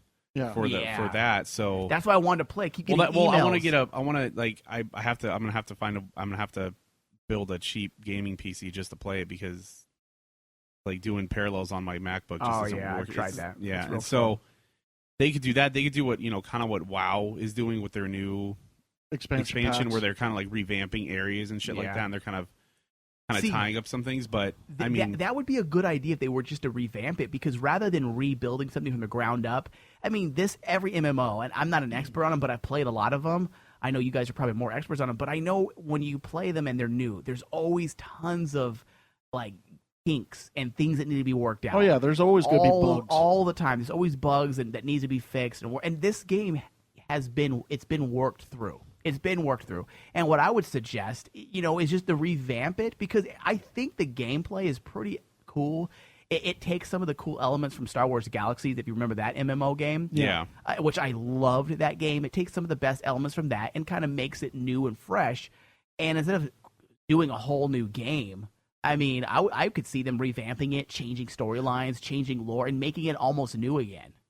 To people. I mean, Star Wars Galaxy did that all the time. They would change the storyline. I'm like, okay, guys, guess what? We're changing the way you become this guy. You can do it again, but we're going to give you an advanced whatever, so you don't have to start over. And your character's weak. If they revamp it or anything like that, one thing you do for current players is that give them special stuff. You get to keep your character, but like, say if there's certain gear or anything that they no longer have, and then you give them something that's equal or better. Value.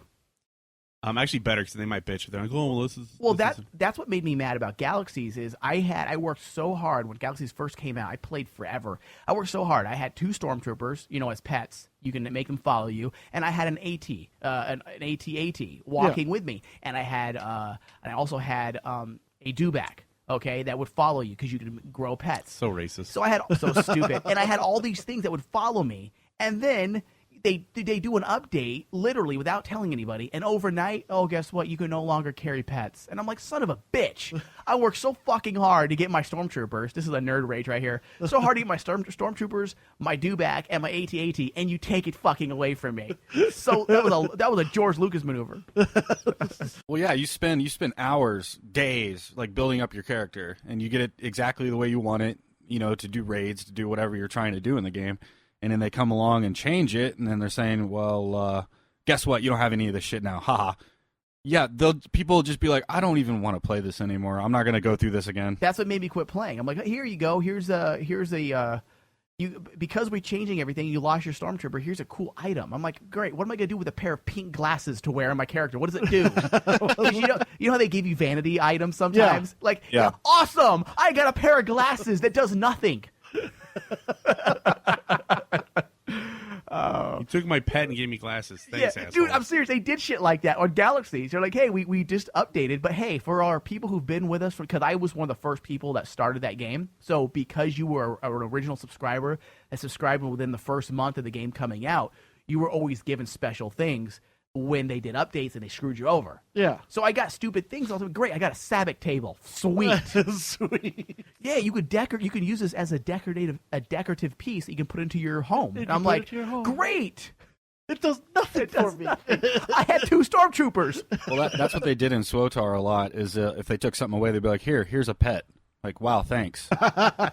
like I can't get a cool weapon or something, like a good class item that I could use. Nope. It's a little like, it's not an Ewok, but something like a little pet, like a little droid or something that follows you around and annoys you. We took away some cool weapons, but here's an Ewok. Yeah, or give me like give me a 3-tittied like pet at least, a chick, 3-titted hot pet. chick. Like, give me an alien chick that should be my pet. A gnarly stripper that follows you around. Yeah, green one. I like the green ones Yeah. only. I'm racist towards the beige colored ones. And I don't like the purple ones either. Oh. All right. That is it for today's show. Thank you, everybody, for listening. If you missed any part of this broadcast ever, you're for listening on a live stream or you're listening on demand, iTunes, Stitcher, search BACTA Tank. Leave us a review if you like the show. If you don't like the show, troll us and tell us what you don't like about it. Maybe we can make some changes. And we'll be back in a couple weeks, everyone. Thank you. Thank you for listening to From the BACTA Tank. And From the BACTA Tank is executive produced by Michael Flores and Dustin Lucas. Hosted by Michael Flores, David Zabal. You can find out more about our show by going to www.fromthebactatank.com. You can also find us on Twitter at FromBactaTank, as well as Facebook, facebook.com/FromTheBactaTank.